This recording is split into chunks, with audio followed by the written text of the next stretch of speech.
Order your man to step aside or there will be violence. I choose violence.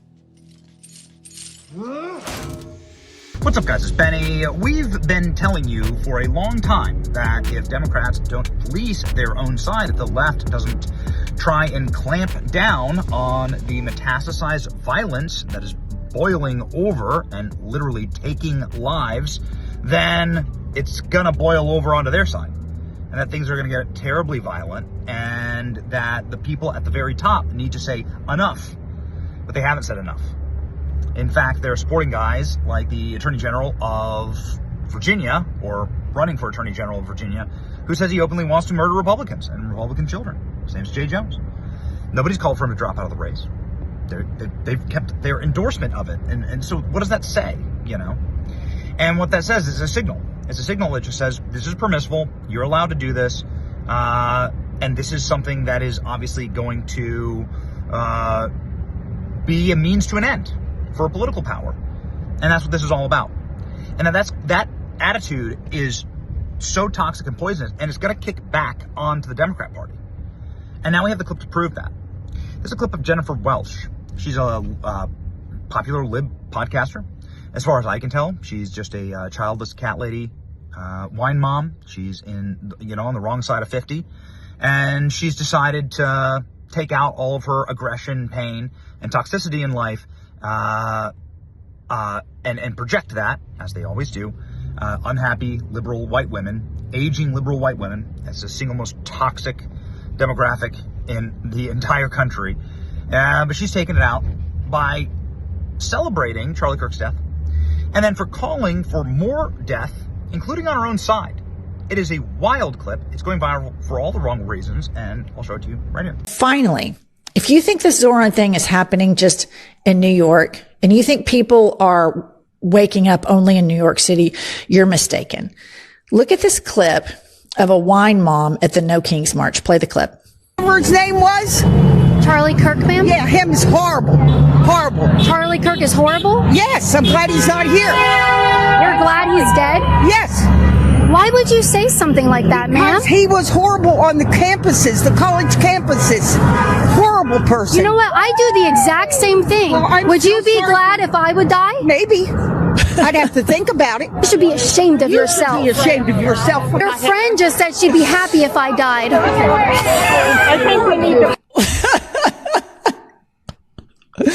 So listen up, Democratic establishment. You can either jump on board with this shit, or we're coming after you in the same way that we come after MAGA. Period. Stop taking AIPAC money. Go on an I'm sorry I took AIPAC money atonement tour if you want to stay in power.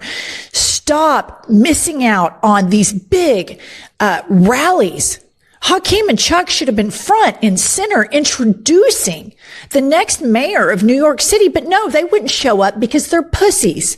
They're pussies that are beholden to the same corporations that that helped Donald Trump get elected. And this is just an embarrassment. Kudos to Bernie, to AOC, to Zoran.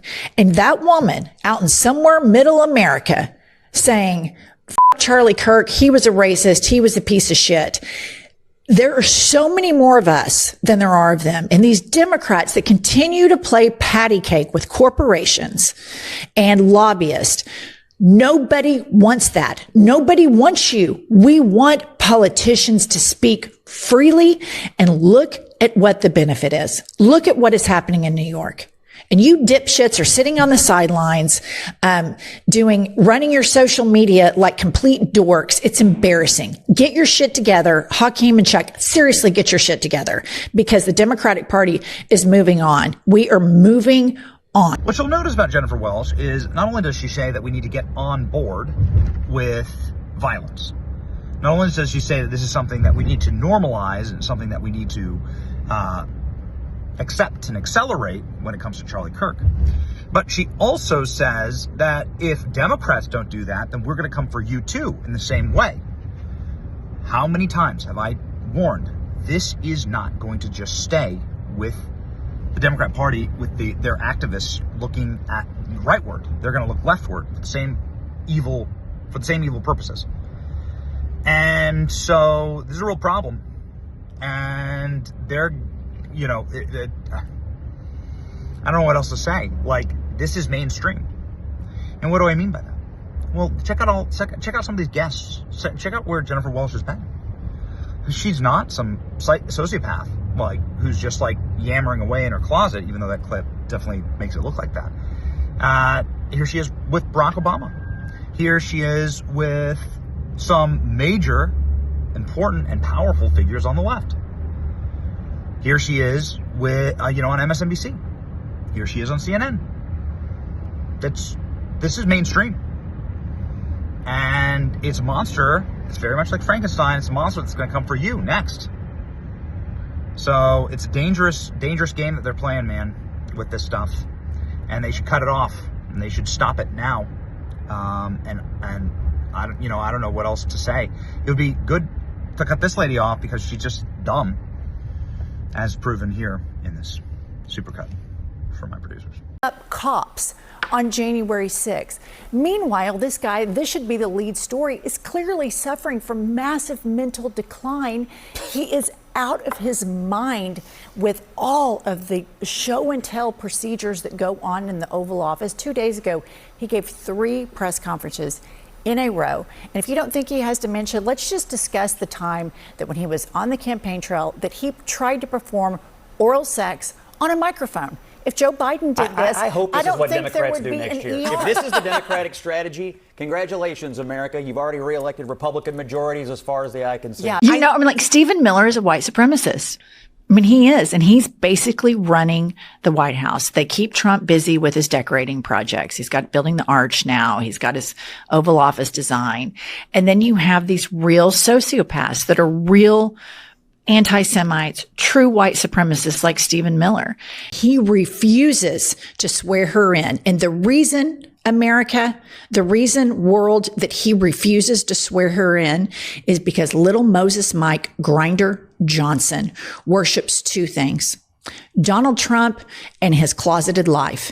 And he will go to the ends of the earth to do anything for Kanks, for this dementia-ridden, diaper-wearing sack of shit. He is married to a woman of Indian descent. Yes. He has mixed-race children. Yes. So to all of the MAGA voters out there, if this man will not defend his wife and will not defend his kids, do you think he gives a crap about you or anything to do with you?